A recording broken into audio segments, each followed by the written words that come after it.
Good morning, Card Media's RJ, back with another video, so let's get to it. Here's random Mike Schmidt item of the day.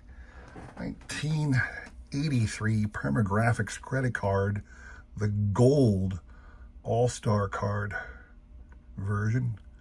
Got this in a PSA 9. If you know my collecting habits, I collect Mike Schmidt PSA graded cards, but only if they're 9 or 10, and I can get them for 20 bucks or less.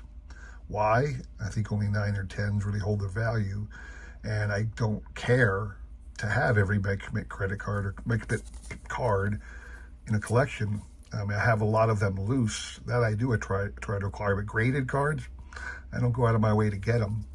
But if they're 20 bucks or less, I think it's worth it to me to add them to my PSA run. That's what I'm doing. And this is one of them. Random baseball item of the day.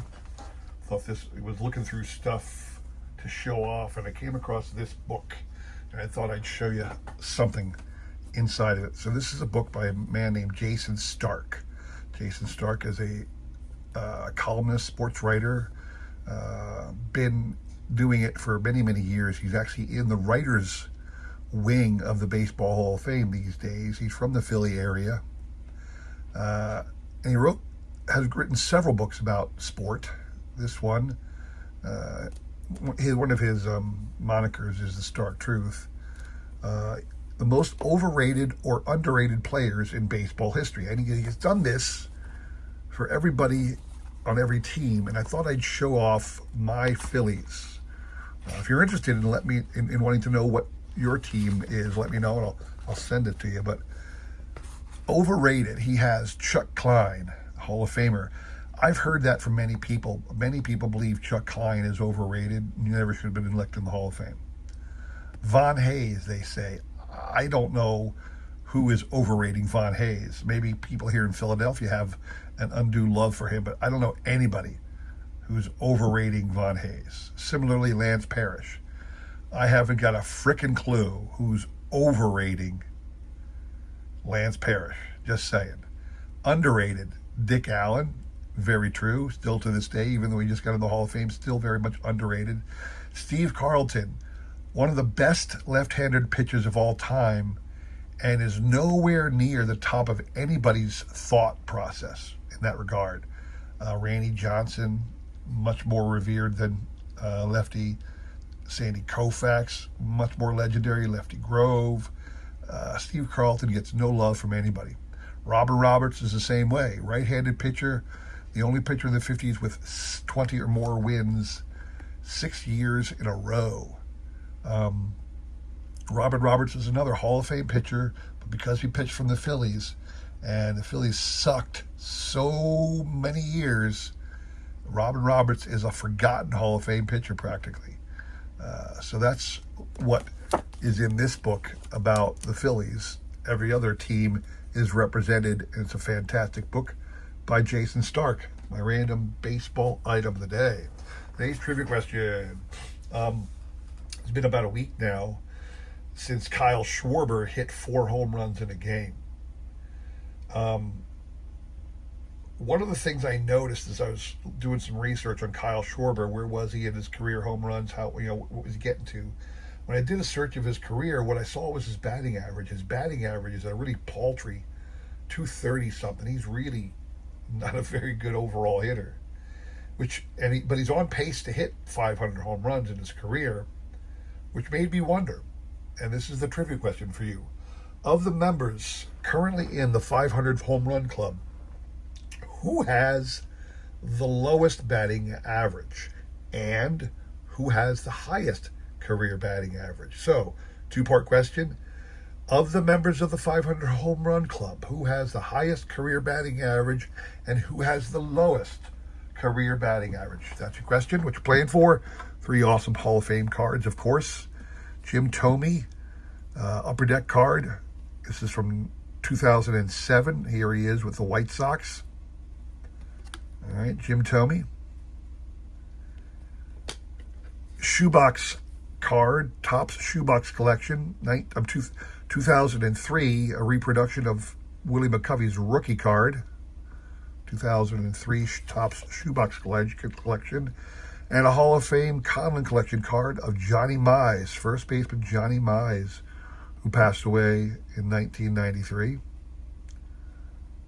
So that's what you're playing for. If you're interested in acquiring these cards, all you need to do is send out a guess to me. I will include my email in the description below, along with a repeat of that question you will have today and tomorrow to answer. We will pick a winner on Sunday, all right? Good luck to everybody on that one. So today what I want to show off, I picked up a collection of books. I'm going to show them off real quick to you, not spend too much time on them, but it came from an organization called the MLB Insiders Club, obviously associated with Major League Baseball, MLB. Major League Baseball has, for a number of years, had a wing or a organization, a fan association, some kind of way to get fans interested, called the MLB Insiders Club. In various formats, under various auspices, different ways it was run, different promotions. It never seems to be very continuous. It always seems to start and stop, start. Well, it was very heavily promoted once MLB Network came on board. MLB Network came on board towards the end of 2008, maybe the end of 2007, all through 2008. MLB Network was going to be launched. And I remember I joined the MLB Insiders Club. There was a magazine. There's a number of other things that they did. But one of the things they also did was they started a series of books. Now, again, this was when it really launched with MLB Network back in 2007. And the club, for all of its big productions and big brouhaha, it started putting out these books, but it didn't complete them, because you'll see what I'm saying. When I show off the books, you'll see that they started producing books, but they stopped at some point. And even though there is something called an MLB Insiders Club today, it doesn't look like it was affiliated with what they did before, because they never finished this book set. So I'll tell you why, or show you what I'm talking about right now. I'm going to start with, there are 25 books. That's the most I found. I'm going to put this aside and lay the books down. And here's the first grouping of books that I'm going to show off. It's called Decades. So it is a product of books, and it goes through different decades. And you can see it starts with 1940, goes into the 50s. The 60s is not present, but then it has the 70s and 80s. The 90s is not present, and it has the 2000s, the early 2000s. So clearly it was intended to produce all the different decades, I suppose, over time, but after a while they just stopped making them. I guess they probably weren't making enough money, didn't see the need to keep going. I hate that they put George Brett on the front as opposed to Mike Schmidt. I hate that, but it's not my call. They don't have to love the Phillies as much as I do. So the books were organized into 4 different types. The first is Decades, okay? And there are 5 books in the Decades set, all right? Very cool books. The next one is Inside. And there's only 4 in that run. Inside the Draft, Inside Spring Training, Inside the All-Star Game, and Inside the World Series. I love the concept of Inside Spring Training.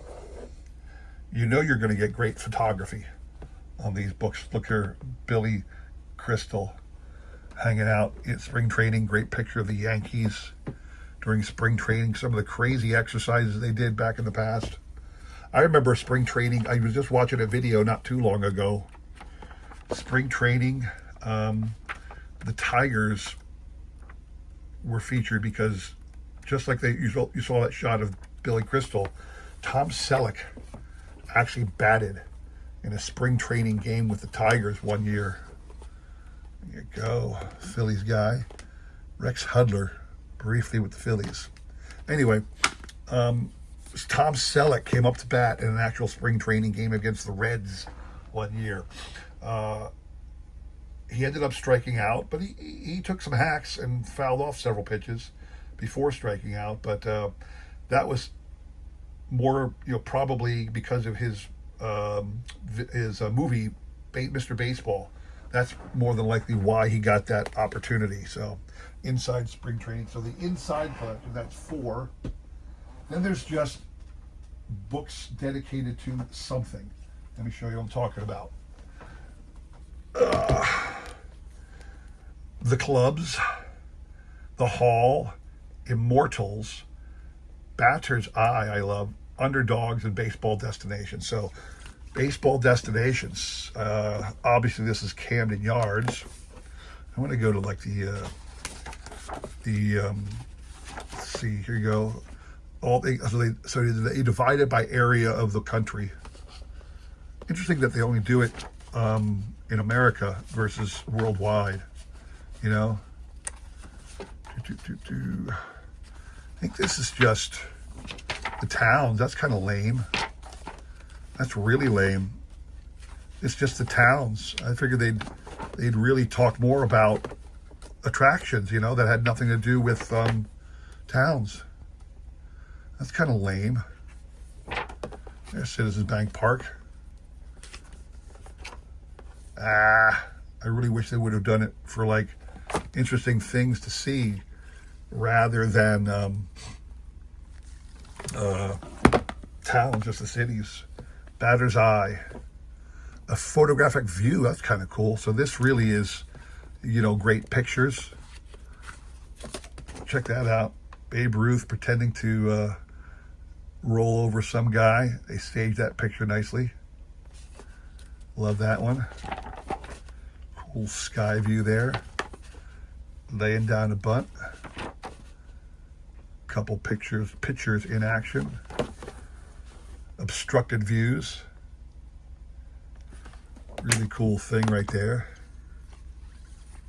So there are, 6 in this? I love the Immortals in the Hall. It's probably like pretty much the same thing, the Immortals in the Hall, when you think about it. You're going to have a lot of the same items represented. So that's a 6. So there's 15 books. And then lastly, there are 10 books called Baseball Greatest. And this is really cool. Ugh. So down here, let me slide it over, get a little, I twisted, that's why it's all twisted, my phone got twisted. Baseball Greatest Teams, World Series, Greatest Hitters, Greatest Rivalries, Greatest MVPs, Greatest Ballparks, Greatest Rookies, Greatest Pennant Races, Greatest Personalities, Greatest Pitchers. Fantastic list of things there. I can't imagine, if you're a baseball fan, having a book set like this is great. I got these books, I want to say, for like $20. Books hold no value. It's one of those oddities about the world we live in. Books that could be 100 years old often have zero value to them because they were mass produced. They tend to get, easily damaged. The book covers are lost. The paper fades. It gets ripped, torn. The bindings come apart. Books tend to have no value at all. But I'm a huge, huge history buff about the game of baseball. And I'm constantly reading. I'm reading like, I guess, 2 books now. At the office, I have a biography of Leo DeRocher. And on my nightstand, I have a biography of Cy Young that I'm reading. I'm constantly looking through articles or listening to podcasts and just looking at my cards to find inspiration about historical things. So when I got a chance to grab this book set for $20, I snagged it. It was a no-brainer for me. Very happy I did it. It was a local pickup. And again, there's 25 books, to the best of my ability to track them down. There's only 25 books. And regularly I'll see people on the Bay or on Facebook Marketplace saying they got this many or that many, or you'll see this one book for sale or that one book for sale. And I don't like individual books. I like collections of books, or buying books for my library that they fill a purpose or a need. I've got a ton of Phillies books, a ton of Hall of Fame biographies, which I'm trying to get one for every Hall of Famer. So I do have a lot of fantastic books, but I'm always looking for these kind of full sets of books if someone's selling them. So the MLB Insiders Club, again, there is something like that today. If you look on MLB's website, you can join their Insiders Club today. You get a newsletter, I suppose, maybe an annual book of some sort, but I can't imagine it was as fantastic as being a member of the MLB Insiders Club was back in 2008 through about 2014, which is when it looks like this version of the MLB Insiders Club kind of died. So the MLB Insiders Club book collection is my showcase today. Hope you enjoyed that. We have the trivia recap on Sunday, so I hope to see you there. All right, have a great rest of your week. Take care.